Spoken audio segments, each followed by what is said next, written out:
Picture this. The sun setting over Chandigarh, casting these long shadows across the train station. People rushing to catch their trains, vendors hawking their wares. Yeah, a pretty normal day filled with the usual energy and chaos. But on September 14th, 2021, this everyday scene turned into something terrifying. A young woman, Simran Kaur, was brutally attacked right there on the platform in Chandigarh. The really scary part is the assailant was someone she knew, someone who'd become fixated on her. This wasn't just some random act of violence. This was the result of obsession, rejection, and a dangerous inability to let go. Welcome to CrimePod Castle's Twisted Love series, where we're going to dive deep into cases that show how twisted love can become. It's a stark reminder, isn't it? That the line between love and obsession can be incredibly thin, and when that line is crossed, the consequences can be devastating. Absolutely. So let's start by getting to know Simran a little bit. She was a 23-year-old graduate student, described as bright, ambitious, full of life. She was working part-time to support her family, and it's truly heartbreaking to think about what was stolen from her. It's so important to remember that behind every case file, every headline, there's a real person with hopes and dreams and people who love them. Simran was more than just a victim. She was a daughter, a friend, a student with a whole future ahead of her. And tragically, that future was cut short by someone who'd become obsessed with her. Rahul Sharma, a 26-year-old man who knew Simran from their college days. It's interesting how often these cases involve a perpetrator who fixates on someone they knew, even if only casually. It speaks to a certain distortion of reality, where they convince themselves there's a deeper connection than there actually was. Right, like they create this whole narrative in their minds that isn't rooted in reality. And in Rahul's case, this fixation took a dark turn. He began stalking Simran, tracking her movements, sending her harassing messages online, even after she blocked him.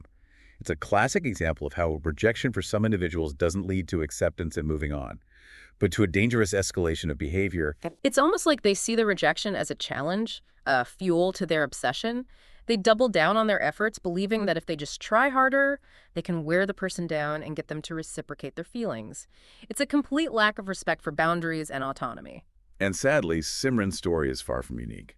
Stalking is a serious problem, and it often goes unreported or minimized. We tend to romanticize persistence in our culture. But there's a huge difference between expressing interest and engaging in a pattern of behavior that's clearly unwanted and threatening. Absolutely. And I think it's crucial to understand the psychology behind stalking. It's not about love, it's about control. The stalker wants to exert power over their victim to make them feel vulnerable and afraid.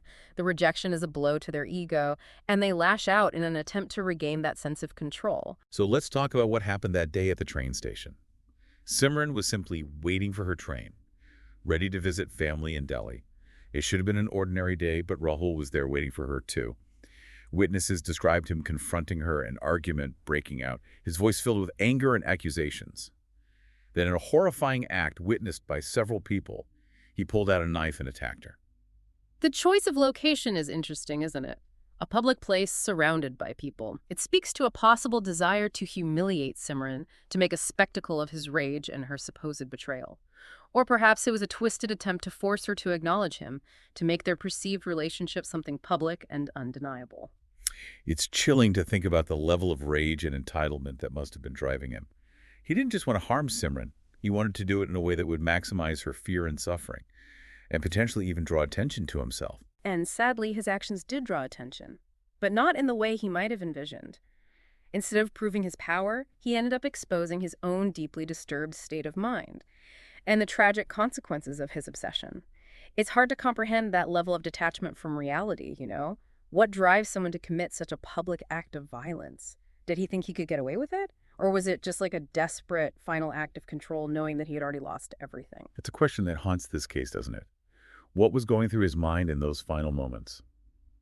Well, the police investigation was thorough. They uncovered a ton of evidence, including eyewitness accounts, digital records of his harassment, and even his own confession under interrogation. But those answers, the ones that lie deep within Rahul's psyche, those might remain elusive forever. And that's the frustrating part, isn't it? We can analyze the evidence, we can try to understand the motivations, but we can never truly know what was going on in his mind.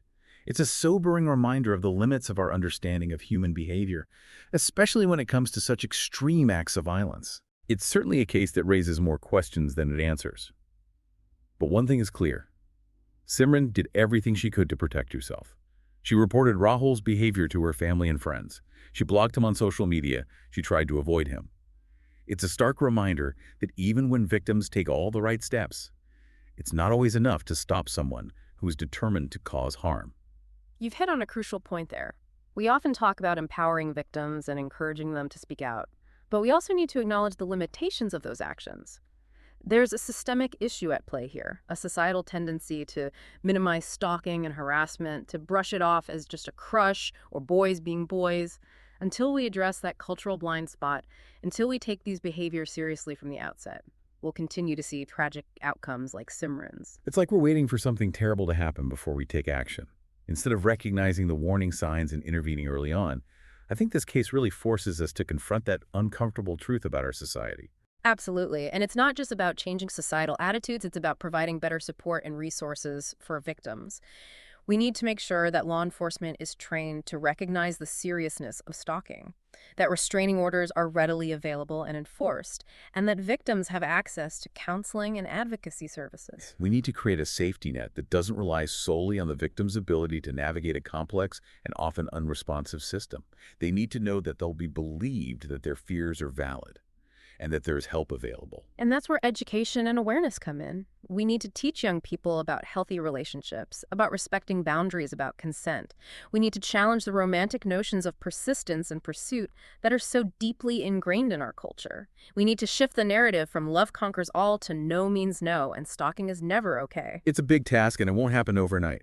But cases like Simran's show us just how high the stakes are. We can't afford to wait any longer. Exactly. Every life lost to stalking is one too many.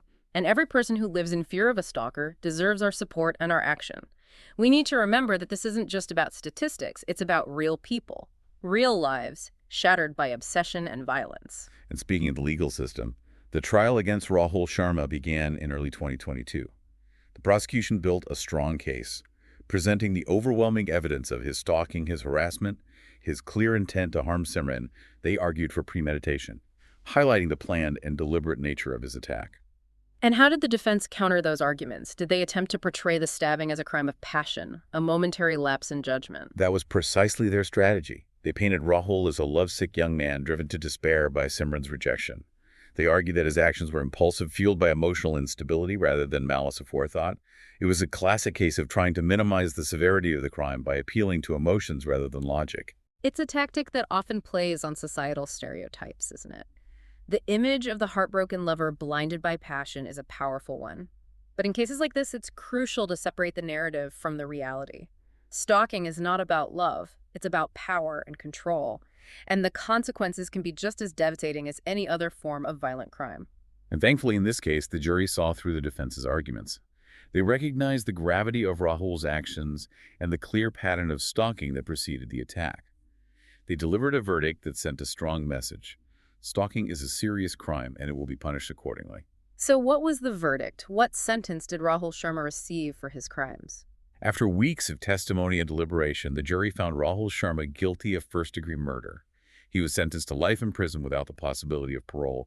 It was a landmark decision, a clear statement that the justice system was taking stalking seriously and holding perpetrators accountable for their actions. It's a powerful message, isn't it? Not just for potential offenders, but also for victims. It tells them that their experiences are valid, that their fears are legitimate, and that the legal system is there to protect them.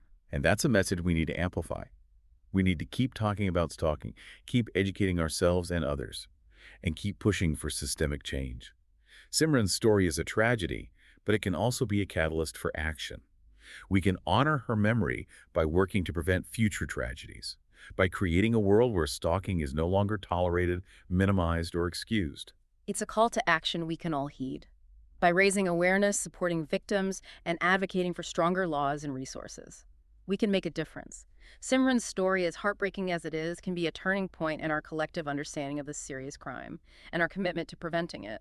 It's a sobering thought that even in a world that's seemingly so connected, someone can be stalked and harassed for months, even years, without anyone really noticing the signs or understanding the danger. It really highlights the need for greater awareness, right?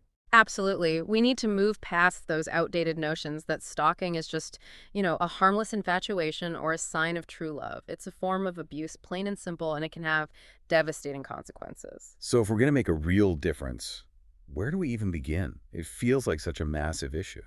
You're right, it can feel overwhelming.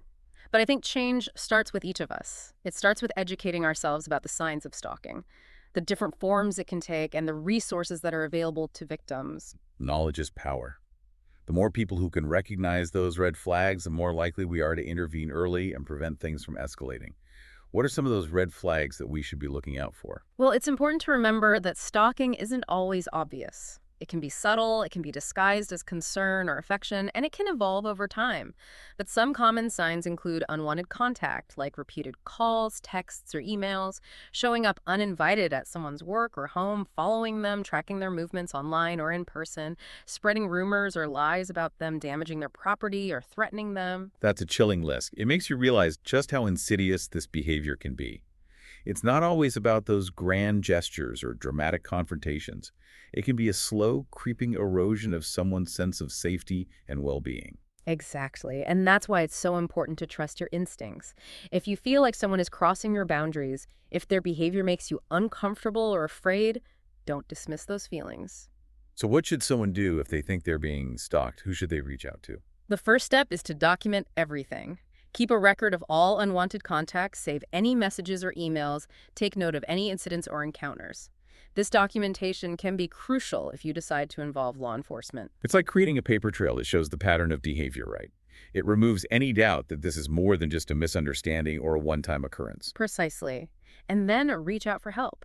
Talk to a trusted friend or family member, contact a local victim advocacy organization, or report the stalking to the police.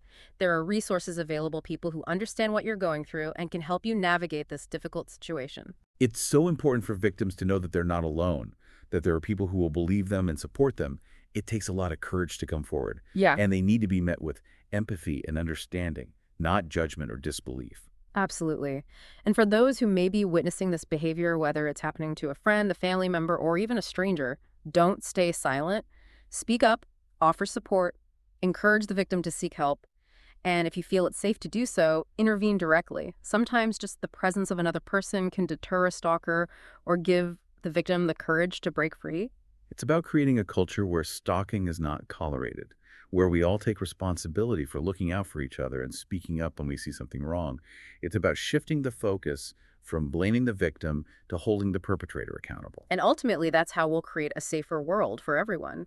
By recognizing the seriousness of stalking, by understanding the psychology behind it, by supporting victims, and by challenging those societal norms that condone or minimize this behavior, we can make a real difference. Simran's story is a tragic reminder of what can happen when stalking goes unchecked. But it's also a call to action. It's a call for us to be more aware, more informed, and more proactive in preventing this from happening again. It's a call for us to stand up for each other, to create a world where everyone feels safe and respected, where no one has to live in fear. And that brings us to the end of our deep dive into the Chandigarh Train Station Stabbing.